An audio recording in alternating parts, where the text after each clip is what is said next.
All right, we got some more Guardians news, but first you got to read. Yeah, before we go around the MLB, guys, have you ever checked your bank account and wonder, where did all my money go? Between dining out, online shopping, and entertainment, it's easy to lose track. That's where Monarch Money comes in. It's your personal CFO giving you full visibility and control over your finances.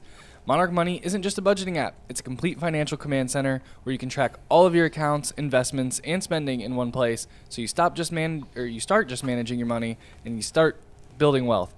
When I started using Monarch Money, I realized just how much I was spending on food delivery. Now I've taken control of my finances with Monarch Money. By using code LOCKEDONNFL at monarchmoney.com, you can get 50% off your first year. That's monarchmoney.com, code LOCKEDONNFL for half off your first year. All right, so the Guardians have made another trade this morning. They traded Paul Seawald. I know it's not a lot of money, but frankly, I'm surprised they got anybody to take Paul Seawald's contract. That's probably like $2 million. A player to be named or cash, right? Yeah, I mean, you're not getting anything from Paul Seawald. It's a money dump. It's a money dump, and maybe they'll. I don't even know if anybody would take Santana's contract, honestly, because you probably owe him like $3 million for the rest of the year, maybe a little more than that. It might be more than that. So you get rid of Seawald. They got to move on from Santana today, I would think. I would hope. One if way not or the today, other. tomorrow they DFA him type thing. Lane Thomas, they're probably not going to trade because he's out for maybe the rest of the year, certainly into September. He has no value. The big question is, will they trade Stephen Kwan today? I got asked it this morning on my podcast, and then I immediately had Zach Jackson on a couple minutes after I finished my baseball talk, and he was busting my balls because I said 55-45 he would not get traded. So I'm going to say he doesn't get traded. Mark Feinsand had a report yesterday saying the Guardians are trying to trade him. I just don't buy that. I buy that they would trade him in the right deal. I don't think the A's were planning on trading Mason Miller, but they got a great deal, so they made the move. I'm not buying that Kwan's definitely out. Are you? I'll let Jason go first because I have some thoughts on that. That he's definitely being traded? No, I don't think it's definite. That's the Padres thing I thought was really interesting because if the Padres are going to move DeVries, basically they had their choice between Kwan and Mason Miller. Yeah. And they chose Mason Miller over Kwan. And I think there's other suitors out there, but I think, there's 3 postseasons of control, so I think they're putting a really high price tag on him. Yeah. And if some team, sort of the Mason Miller, if some teams are willing to come up and meet it, they're going to trade him. And if not, they won't. Right. It's kind of funny because I was telling Mike, I was at a breakfast this morning actually at Progressive Field. Yeah. A Positive Coaching Alliance breakfast. Shout out to my guy Brian for inviting me to this. And John Michael was actually at my table too, the Cavs TV guy. And the door prizes that they were handing out, 2 of them were a Shane Bieber autographed baseball and a Stephen Kwan autographed baseball. It's kind of funny. That's so. And then 30 minutes later, Bieber got traded. Yeah. I don't know what the percentage is, whether or not Yeah. Kwan's going to be here. It's just a matter of if a team's willing to come up and meet their price or not. Right. But Mark Feinsand made it seem as if the Guardians are anxious to move on from him. I don't think they're anxious to move on. That. I think they're trying to cultivate the highest return possible. And if they don't get the right offer, I think they very well will. I think there's a great chance they'll trade him this offseason. Yeah, which, if you're going to do that, trade him now. If you're going to trade him in the offseason, why don't you trade him now? You're not going anywhere this year. The value's higher. It just would be maybe a longer list of teams that would be in the mix next year. See, I think the return is higher now because there's a higher desperation now. Could be. You're right. There's more teams in the winter. Yeah. But right now, the price, to me, feels higher in July than it would be in December. If that's the case, then you make the move. I mean, I get the sense, and please correct me if I'm wrong, but if Stephen Kwan was going to re-sign a long-term contract here in Cleveland, it would have been done already. It would have been done already. They've been to the negotiating table. Well, they obviously haven't made him a fair offer. That's how I see it. They've made them an offer that they're comfortable with, and he was not. Yeah. So, I mean, fair. What define fair? Well, I mean, yesterday you said the Andres Jimenez contract, right? If I think they should put that in front of him. To me, I would offer more than that, a little more, because it's a few years later, and the money's gone up. He's deeper into arbitration than what Jimenez was at the time. And he's a much more proven hitter than Jimenez. And there were some option years on the end of that that you can play with. But that was roughly what, $15 million a year? It was 7 for 105, basically. So I mean, if you offered him 7 for 120. I would say even more than that. Say 7 for 125. Is he really a $125 million player? Well, that's what I wanted to ask you guys. But you know what? 7 for 125. I mean, it's just shy of 18 a year. That's not a ton of money per year. I get it. He's a weird guy to evaluate money-wise because his profile is unlike almost any player in baseball. Who's a match for him? There's really nobody. It's hard. Because he is very good to elite at everything but power. But he also plays left field, not center field. You could say, you think about the other guys who are like singles hitters, batting average guys. Like Luis Ariz doesn't run bases. He doesn't play good defense. Right. Like, so he's not a comp. So who's the comp? I don't even know who it is. It's very unique. I actually. He's a great base runner. He's a good base stealer. He's got a good arm. He's an elite fielder, even though it's a less important position. I actually think he'd be more valuable in center field than left field.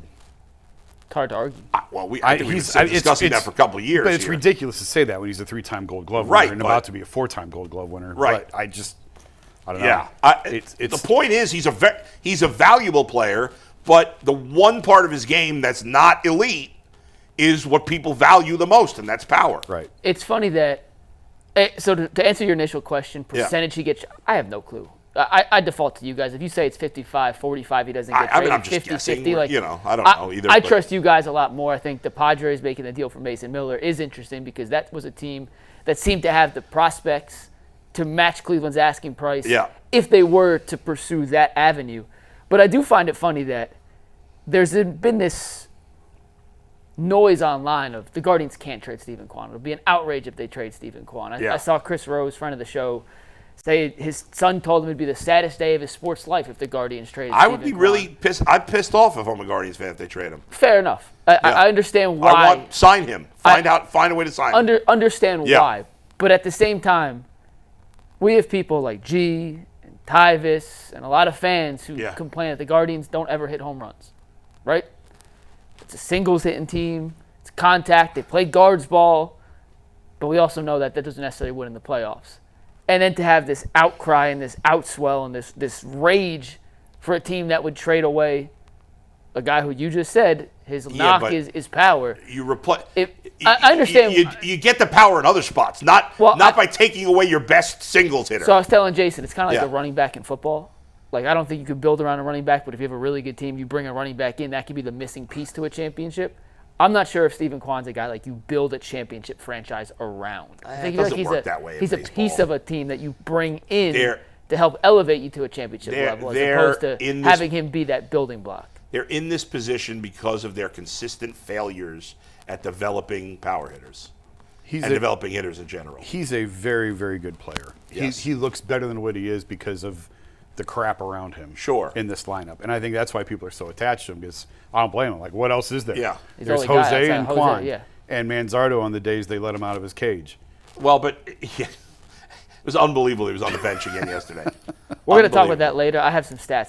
But, if this was if you had an owner that actually spent money, you'd sign him, and you still have plenty of money to do other things. Yes. So in your mind, what's an not interested? The owner's not interested in competing. What's an overpay for Kwan? And the reason I ask this is because if you're going to pay him $18 million a year, which is the contract you just threw out there, what is that sacrificing elsewhere that the Guardians wouldn't spend based off their current? Well, they don't spend anyway, so that's not sacrificing anything.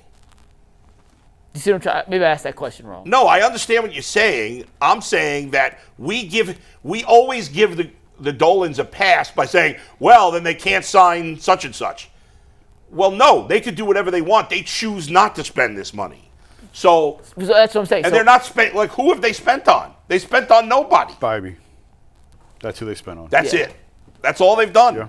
They re-signed Bybee. They re-signed Ramirez. Every free agent they've tried to bring in. They've not spent any significant money on any outside free agents. Yeah, I wonder if they'll. I'm sure they don't have. They don't want to sign guys before they see them, and that's fine. Like, because they're just too risk averse. They're never going to sign a guy before he makes his major league debut, which is what it's coming to in baseball. In order to get long-term deals done, often, not always, often you have to get them before their first major league at bat. It's happened in Milwaukee with Churio. Thank you, Churio. The Tigers did it with Colt Keith. It's become this trend. The Guardians are never going to do that. They need to see him first. I think they have enough now with Manzardo. He would be the type of guy that I think that they would actively work on this winter to try and get something done. But it's going to be a Guardians type offer. Like the deal Bybee took, I think we all said at the time, wow, that's really kind of under market. Yeah. And I know I said, I think Tanner looked at what happened to Tristan McKenzie and said, I'll take it. Yeah, and Tanner hasn't been great. He hasn't been great. He hasn't been he has not had a great year. No. And so now I think if they do move on, whether they move on from Kwan or not, I don't think he's signing here. That's pretty evident. So now I think you pivot to Manzardo and try and get him locked up on a long-term deal. Right, I would hope so. And if you don't get it done this winter, you're probably not going to get it. You probably have this winter and maybe next year with him. But if he has a monster year next year, the following offseason, you're not going to get him either. Or you're going to have to pay him a lot more. Yeah. So we'll see. Obviously, the Mason Miller trade, let me just look real quick if anything's happened in the last minute or so. And we'll keep an eye. Obviously, the Kwan is really the biggest thing. Carlos Santana is the only other thing to look for. The A's are getting 4 prospects in the deal, including the shortstop DeVries, who's the Padres' best He's the number 3 prospect in baseball. Yeah. Yes, and they're getting 3 pitchers. I don't know how good they are. I don't know the names. Sears is in that too. Yeah, they're getting 2 players, including Mason Miller, obviously. Is it more likely Santana just gets DFA'd tomorrow than he gets dumped? A couple of spots where I thought he might land have already been filled. So, yeah, I think Bull was probably right. I don't know if they're going to find a landing spot for him. I still think maybe Boston takes him, maybe, for first base if they can't do any better today. You'll probably find somebody to take him. He's good defensively. But he's fine defensively. He's not, I don't think any other team is looking at him as an everyday player. He's nobody's first option. No, definitely not. At 5:15, if you're not making progress on anything else. Is that the 2 a.m. last call? It's 6 o'clock to the deadline. No. But I mean, is 5:15 the equivalent of... At 10, she's at 2. At 2, yes, she's at 10? Yes, is that the... Carlos Santana looks a lot more like Kyle Manzardo. At 5:15 today? Yeah, but either way, by tomorrow he's got to be gone, and Keifer should be up tomorrow. Finally, I've been waiting for him to come up for 2 months, and who knows how good he's going to be when he comes. Obviously, you never know. There's been a lot of rookies that have struggled this year. It hasn't been a great season for a lot of rookies, except Nick Kurtz and a few other guys, Drake Baldwin, a couple of guys. But that's where we're at with the Guardians. It's going to be weird to see Shane Bieber in another uniform, but not something that fans here are not used to. Do they play Toronto again this season? Is there a chance Shane pitches against Cleveland? I don't know. I don't remember offhand. I don't know if they've been to Toronto yet or not. Well, I know Toronto came here. Yeah, I'll take a look, but I don't remember them going to Toronto, but it doesn't mean that's not the case. Yeah.